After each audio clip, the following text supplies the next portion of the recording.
Kent Online News. News you can trust. This is the Kent Online Podcast. Nicola Everett. Hello, hope you're okay. Thanks ever so much for downloading today's podcast. It's Wednesday, May the 13th. Coming up, as calls for the Prime Minister to quit continue, we hear from two Kent MPs with very opposing views. He has lost the trust of the British public. And unfortunately, I don't think that the position that we have with Keir as our leader is recoverable. It's important that Keir Starmer remains firm, and I'm really pleased to see that he is. And the reason for that is because we've got to serve the country. We've got to put country first. Sports centre users in Medway have told us that they're not happy about planned changes. I'm incredibly worried. I mean, it's going to make a fundamental difference to my life and to a lot of people I know. And we find out how hundreds of people are being helped with their mental health in Kent. About 30% say that their mental health has impacted their ability to stay in work or to find a job. And 60% of people, which is a lot, are saying that mental health is affecting their tenancy in some way. Kent Online News. But first, on today's podcast, a major incident has been declared at a block of flats in Maidstone following a flood which caused an electrical fault. Now, Miller Heights on Lower Stone Street has been issued with what's known as a prohibition notice after a burst pipe in the basement wiped out the power supply. Around 200 people have been forced to leave their homes and are now being supported by the local authority. Stuart Jeffrey is the leader of Maidstone Borough Council. Maidstone Borough Council has been focused on providing humanitarian support for the people in the large block of flats in Maidstone Town Centre that has been affected by the end of its water and electricity, meaning there's no sprinklers, there's no fire alarms, and of course that makes the whole building very, very dangerous. The building has had to be evacuated. Monday night and last night we opened a rest centre at our leisure centre, and we're providing support for those people who have had to rapidly leave their flats. My heart goes out to them. We have been talking with National Government, Fire Brigade about the situation, and certainly people are going to have to be out of that building for quite some time while it is repaired. My heart goes out to them. People were rightly upset. I was at the leisure centre for a number of hours yesterday, and people were very, very unhappy about the situation. Clearly, the management company has failed these families, and they really must get their act together. Make sure that the electricity and water are returned and that these people have a safe place to live. Frankly, I think it's disgusting that the situation has been allowed to escalate to this level and to affect the lives of so many people so dramatically. This is a really awful time for residents. They've been asked to pack a bag of essentials, basically, and at this stage we don't know yet when they're going to be allowed back in. These people live at Miller Heights. We've been told at that point that we were allowed to stay, but they weren't really sure. We didn't have any electricity, no power, anything like that. So with no real other choice, I slept here last night, and this morning I came down to sort of get an idea of what's been going on, and I've been informed that there's been a meeting of some sort around potential condemning of the building. And there are people that cannot afford the hotel. Only for us to wake up this morning and they're saying, oh, it's going to get worse, that it's like we're going to leave the whole building for us to, sort ourselves out. Well, it's not right. It's not fair. We have the right to say, oh, this is wrong. Now, Daniel Noonan is Kent Fire and Rescue Services Head of Building Safety. He's sent us this statement. Following an incident at Miller Heights in Lower Stone Street, Maidstone, our building safety inspectors visited the premises and found a number of fire safety concerns. As a result, a prohibition notice was issued on Tuesday, which prevents anyone from living or sleeping at the premises or entering the premises for anything other than remedial works. The safety of the public is paramount, and we will continue to work with the responsible persons for the building during this legislative process to ensure any issues are resolved. You'll be able to get updates on this story by heading to the homepage of Kent Online or indeed listening to our sister radio station KMFM. Kent Online News. Other top stories for you today, and there's serious division within the Labour Party as the Prime Minister continues to face pressure to resign. Yesterday, Sir Keir Starmer told his top team he won't be quitting, despite taking responsibility for poor results at last week's local elections in England.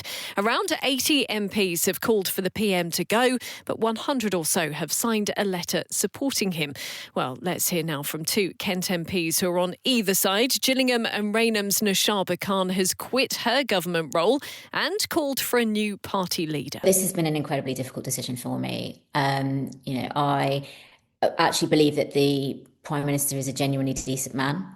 And I think that I am very, I've got a lot of respect for both what he did to our party in the lead up to that general election, but also in terms of leading us through that election win. And I also recognise the challenging circumstances that we face as a government, and what that means, and how that means when you're trying to lead through a very difficult situation. And I also have to say that I'm really impressed by what he's done on the world stage when it's come to some of the challenges we face abroad. However, I think, rightly or wrongly, and we can talk about why it's happened. I'm certainly the media a part to play in this. But he has lost the trust of the British public. And unfortunately, I don't think that the position that we have with Keir as our leader is recoverable. And I know that I want to go into the next election recognising and knowing the challenge we face, which, what I do not want to be doing is handing the keys over to a reform Prime Minister. Because what I do know is that reform, despite what they say, despite what they pretend to be, they don't care about our communities, and they don't care about communities like mine in Gillingham and Raynham. And it is because of that reflection and everything that I've considered that I took what was a really difficult decision for me. But I believe it's the right one. I've got a 4,000 majority in Gillingham. Who knows if I'll be able to be an MP at the next election or not? It's just the chances are probably not. So for me, this is about being really honest. And I got into politics to deliver that change that our communities need and want. And I do that with my Labour values at my heart, because that's what I believe is right, and that's why I took that decision. Nushaba's county colleague Mike Tapp, who represents Dover and Deal, has a very different opinion. Let's be really clear about this. There is no leadership contest. There may well be around 80 names, but for a leadership contest to be triggered, it has to be all behind one candidate. That's not happening. It's important that Keir Starmer remains firm, and I'm really pleased to see that he is. And the reason for that is because we've got to serve the country. We've got to put country first. And the only way you do that in government is through stability.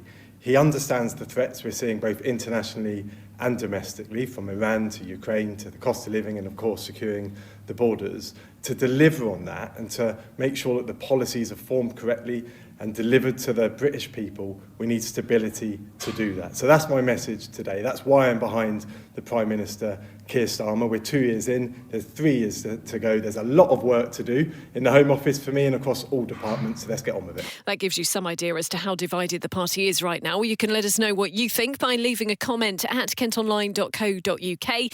All of this comes as the King's speech takes place today. His Majesty will set out the government's plans for the year ahead at the state opening of Parliament. Policies on immigration and green energy will form part of the legislative agenda. Some crime news now, and a Rochester man who attacked his pregnant girlfriend has been described in court as a vicious bully. James Sharp threw a bedside table at the victim and scratched her face. He was also so disruptive during sentencing, he had to be sent down to the cells. The 40-year-old from St Bartholomew's Lane was jailed for 21 months. A Deal man who shared child abuse images has been sent to prison. Joshua Mumby initially tried to claim the pictures had been manipulated. The 29-year-old, who used to live on Freeman's Way, has been sentenced to 6.5 years behind bars. He'll be on licence for more than 3 when he's released. And a man in his 30s has been questioned by police investigating reports of an indecent exposure in Gravesend. Officers have been called to Windmill Street last Monday evening and want anyone with information to come forward. Kent Online reports. A man's been charged following a crash in Swanley that's left a teenager in a serious condition in hospital. Emergency crews were called to a collision involving a car and motorbike in St Mary's Road last Thursday night. A 39-year-old from the town is accused of causing serious injury by dangerous driving, while 2 boys are on bail. It's been linked to an earlier disturbance in Cherry Avenue. A woman's in a serious condition in hospital after a car hit a tree on a road near Folkestone. Emergency crews, including the air ambulance, were called to Stone Street in Lyminge just after midday yesterday. The woman, who's in her 70s, is being treated in a London hospital. A highly critical report on South East Water following major outages in Kent over the winter is due to be discussed by leading councillors later. The 25-page document includes feedback from schools, businesses and the farming sector and suggests 8 recommendations. It'll be analysed by Kent County Council's Scrutiny Committee just days after Chief Exec David Hinton announced he's standing down. This is one of our most read stories on the website today. A disabled mum from Herne Bay says she's having to live in a tent because it's too painful to climb the stairs to reach her council flat. Crystal Smith has pitched up in the communal garden of an apartment block. The 29-year-old has a back condition but can still drive and works as a teaching assistant. Council bosses say they'll reassess her application for a ground floor property. Crews have been called to tackle a large grass fire on the Isle of Sheppey. It broke out in Alciger Road in Queenborough just before 7 last night. 3 fire engines and an all-terrain vehicle were used to put out the flames. No one was hurt and it's not clear yet how it started. Kent's biggest car scrapyard could be forced to close down following noise complaints, including from a nearby riding school. The Reclamette site in Birchington has had its operating permit cancelled by the Environment Agency. Stable owners say horses are being spooked by the relentless sound of vehicles being dismantled and crushed. Bosses are appealing the decision. Now, a sauna and steam room at a sports centre in Medway is going to be replaced with a gym for under 15s. Medway Council's spending £700,000 on changing facilities at the site they run in Strood. These people who use the sports centre have been telling us what they think. I'm incredibly worried. I mean, it's going to make a fundamental difference to my life and to a lot of people I know who probably need it even more than I do. I know these people for 2 years. We exchange conversation about problem, life, work and all sorts of things. So it would be really sad. The problem is they're taking away a social hub for people that only have this as a social network, that suffer with anxiety, and taking that away from them and separating male to female in 2026, I think, is appalling. I would feel isolated. Everybody here, we just really get on, and we're going to lose that. And that's such a shame and really sad. We're told 2 separate smaller sauna pods will be made available in the changing rooms instead. Kent Online reports. The Charity Commission's launched an investigation into the sudden closure of a private school in Kent. St Lawrence College in Ramsgate went into administration during the Easter holidays, with 170 staff losing their jobs. The independent regulator's now looking into it after concerns were raised about the handling of the school's finances. 2 people have been arrested after a plant was reportedly stolen from a Chinese takeaway in Chatham. The alleged theft at Bill's Kitchen on Castle Road last Monday was caught on CCTV. A man and woman are in custody and the money tree has been returned to its owners. Now, hundreds of people in Kent have been offered help thanks to a service that provides homelessness, debt and mental health support at the same time. Live Well Kent and Medway is a network of charities and organisations aiming to break the cycle for people struggling with their well-being and the cost of living crisis. Chris Thomas is a spokesperson for Porchlight, which is part of Live Well Kent and Medway, and he's been telling Lucy how they've helped around 1,300 people in the last year. I would say that more of them come from maybe more deprived communities. That's not saying that everyone does, but it's proof that the cost of living crisis that we're all going through does have an effect on people's mental health. Because when you experience mental health problems, that can make it more difficult to carry out day-to-day tasks like keeping on top of bills, maintaining a tenancy, and when you're having trouble with that will impact your mental health as well. So you have a bit of a cycle going on. So essentially, we are helping people who are struggling with things like depression, with anxiety, Maybe they've become isolated from other people in the local area, but they are also being affected by the cost of living. And if you want to help someone to improve their mental health, you have to help them with the struggles to pay the bills and to get the job and all the other factors that are affecting it too. Yeah, I mean, I don't know how specific people are with you when they kind of come for help, but has the Iran war had an impact as well? Because that's obviously pushed up a lot of costs, and petrols and diesels getting more expensive, and these kind of everyday things are really going up in price. Is that something that, while it's not happening here, it is impacting people here? It's probably a bit too soon to say that for sure, but I would not be surprised if that doesn't play a part in affecting people's mental health. So over the past 12 months, about 30% of the people who've reached out to Liverpool, Kent and Medway for help say that their mental health has impacted their ability to stay in work or to find a job. And 60% of people, which is a lot, are saying that mental health is affecting their tenancy in some way. So with things getting even more difficult, it's not hard to imagine that might be the case. Yeah, I suppose it is, as you say, a bit of a circle, isn't it? Because if you're suffering from mental health issues, you could end up losing a tenancy, and then you'll struggle to kind of come out of that and find a new place, won't you, if you don't address those problems first? Yeah, these things become a cycle, and that's why a scheme like Liverpool, Kent and Medway exists, because Liverpool, Kent and Medway is actually a collection of a lot of different charities and organisations. And the idea is that if someone reaches out for help, one charity can help the person with their mental health. Another one might be able to help someone with their housing. Another one might be able to help them address debts. And it's about addressing all of the different problems they have at the same time so that this cycle can be broken. Thanks so much to Chris for chatting to us. We've been shining a light on that organisation as Mental Health Awareness Week continues. As expected, bosses in Dover have approved plans to scrap cash payments in council-run car parks. It means all existing pay and display machines could be upgraded to contactless payments by the end of the year. It's set to save the authority £40,000 annually.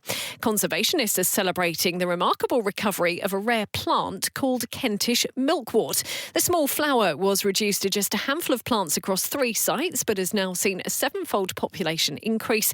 There are more than 1,200 of them at Queendown Warren near Sittingbourne, thanks to a project led by the Kent Wildlife Trust. And 2 of Kent's youngest landlords have taken over a well-known pub in Medway. 23-year-old Kyle Blair and Lara Friday, who's 22, are running the 3 crutches between Strood and Higham. They've signed a 5-year lease with Heineken, which owns the pub, and have already launched a new menu. Other plans include an outdoor bar and pizza oven, private dining area, and snug by a fireplace. Kent Online Sport. 3 Kent swimmers have been named in the Team England squad for this summer's Commonwealth Games. Eva Caro, Emily Smith and Iona Winifrith will all be heading to the competition in Glasgow.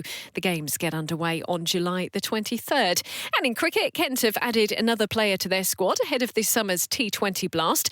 Deanne Forrester comes in as a replacement for Senuran Muthusamy, who suffered a knee injury at the start of the season. The 25-year-old all-rounder will feature in most of the Spitfires games while also on tour with South Africa A. The news follows yesterday's signing of Jake Lintott on loan from Warwickshire. Well, that's all from us for today. Thanks ever so much for listening. Don't forget, you can follow us on socials, plus you can get details on the top stories direct to your email each morning via the briefing. To sign up to that, just head to kentonline.co.uk, and whilst you're on the website, you can sign up to Kent Online Premium. That gives you access to content with fewer ads and exclusive stories. News you can trust. This is the Kent Online Podcast.